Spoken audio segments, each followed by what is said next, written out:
More people died making it than it ever killed. That is not a rounding error. It is not a disputed figure buried in a footnote. It is the documented, verified central fact of the V-2 rocket program, and the German High Command knew it by the winter of 1943 and continued production anyway. The V-2 was the world's first operational ballistic missile. It crossed the edge of space. It fell faster than the speed of sound, which meant the people it killed never heard it coming. The Reich called it the Vergeltungswaffe, the vengeance weapon. They put it in newsreels. They called it the weapon that would reverse the war. It didn't reverse anything. What it did was consume a mountain in central Germany, hollow it out, fill it with human beings who were worked and beaten and starved until they stopped working, and then replaced. The mountain is still there. Most of the workers are not. By 1943, Germany was losing. That sentence requires no qualification. Stalingrad had ended in February. The Sixth Army, 300,000 men, was gone. The Allied Corps had surrendered in May. Allied bombing was hitting German cities with enough consistency that civilian morale, which Goebbels had spent 4 years constructing, was beginning to crack. Hitler needed something that couldn't be stopped. Conventional retaliation was impossible. The Luftwaffe no longer controlled the skies over Britain. German surface ships had been driven from the Atlantic. The Wehrmacht was in strategic retreat on 2 fronts. What the regime needed was a weapon that bypassed all of that, something that launched from a truck in an occupied field, rose above the atmosphere, and arrived at its target before anyone could respond. Werner von Braun had been building that weapon since 1932. Von Braun was 20 years old when he joined the German Army's rocket research program at Kummersdorf, a test range south of Berlin. He was not a Nazi ideologue. He was an engineer obsessed with a specific problem, how to build a rocket that worked, and he was willing to work for whoever would fund the answer. The Army funded it. Later, the SS would control it. By 1942, the A-4 rocket, the weapon that would become the V-2, had achieved its first successful flight. It reached an altitude of 84 kilometers. For approximately 45 seconds, a German-built machine was in space. Werner von Braun and his team opened a bottle of champagne. The production problem, however, was the part von Braun had not solved. That problem would be handed to someone else entirely, someone the engineers never discussed afterward. His name was Hans Kammler. To understand what made the V-2 extraordinary and what made it ultimately useless, you have to understand what a ballistic missile actually does differently from every other weapon that came before it. A conventional bomb is dropped. It follows gravity. A bomber has to fly over the target, which means the bomber can be intercepted. Anti-aircraft guns, fighter aircraft, radar, the entire Allied air defense architecture was designed to stop exactly this. The V-2 did not fly over its target. It flew above it. At launch, the rocket ignited a motor burning 75% ethanol and liquid oxygen. Approximately 125 kilograms of propellant consumed every second. The thrust was 25 metric tons. In the first 4 seconds after launch, the V-2 was already moving faster than any aircraft in existence. It climbed vertically, then arced over onto a trajectory that carried it to an altitude of roughly 88 kilometers, technically above the Kármán line, the internationally recognized boundary of space. At that altitude, the motor cut off. The rocket was now a ballistic object. It was in freefall toward a predetermined point on the Earth's surface. No guidance correction was possible after cutoff. No interception was possible.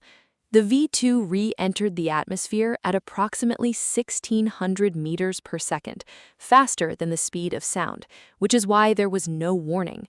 The explosion came first. The sound of the rocket arriving followed after. The warhead carried 980 kilograms of amytal, explosive. For comparison, a standard British 1,000-pound bomb carried roughly 270 kilograms of explosive. The V2 hit harder. The problem was that it hit almost nothing useful. The guidance system was an inertial platform, two gyroscopes, and an accelerometer that attempted to maintain the rocket's orientation and cut the motor at the correct velocity for the target distance. It was, by the standards of 1944, a genuinely sophisticated piece of engineering. It was also accurate to within approximately 4 kilometers at maximum range. 4 kilometers. Launched at a city of 8 million people, that was enough to guarantee the rocket landed somewhere inhabited. Launched at a port, a fuel depot, a railway junction, or a factory, the specific infrastructure targets that actually end wars, it was nearly useless.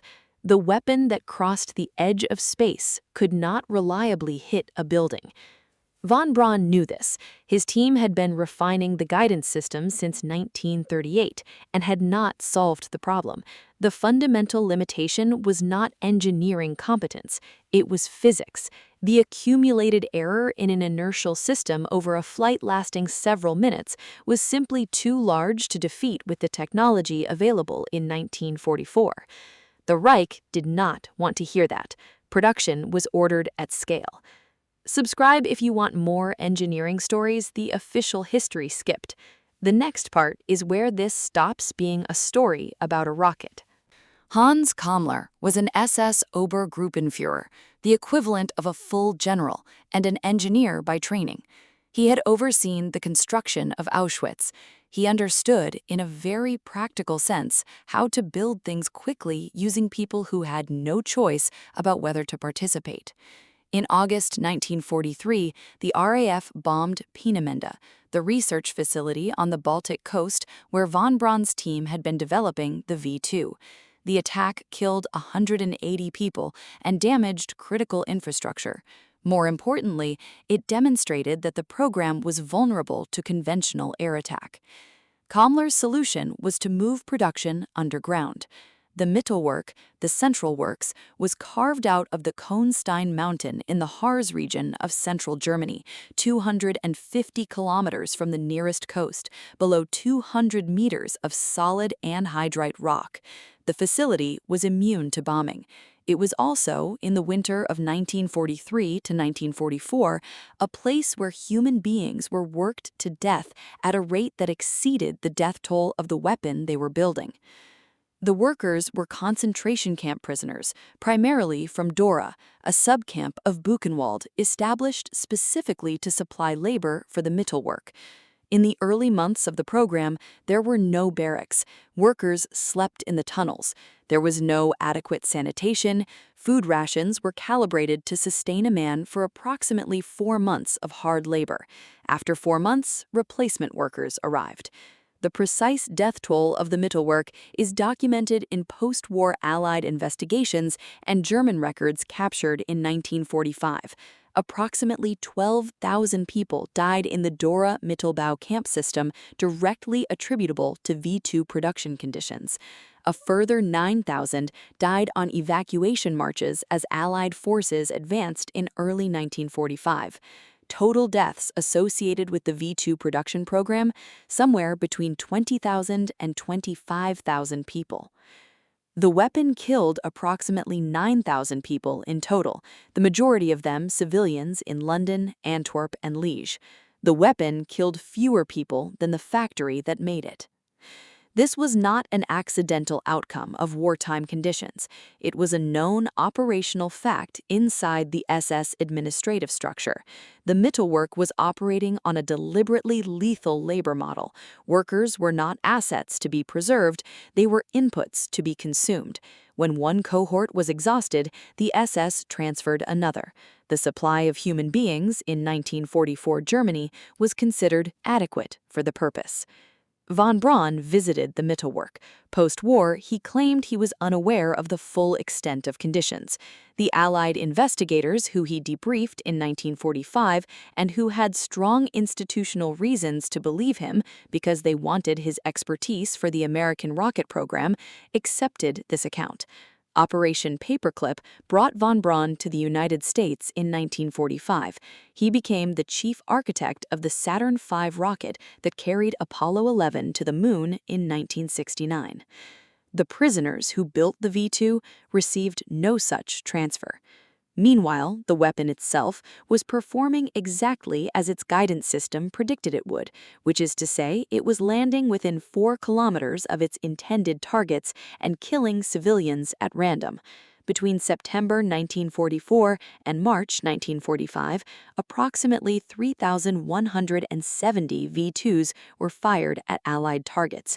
The strategic effect on Allied military capacity was negligible. Not one significant military installation was destroyed by a V-2 strike. The war ended on schedule, not because of the vengeance weapon, but because the Red Army reached Berlin. The Reich had consumed 20,000 lives and the equivalent of 2 billion Reichsmarks to build a weapon that changed nothing. The engineers understood this. The SS understood this. The production continued. In May 1945, American forces reached the Mittelwerk. What they found inside the tunnels was documented by war correspondent Edward R. Murrow, who had reported from London during the Blitz and was not a man who reached for easy emotion. His notes from the Nordhausen facility, the above-ground camp adjacent to the Mittelwerk, described the dead stacked in rows. He did not editorialize. He counted.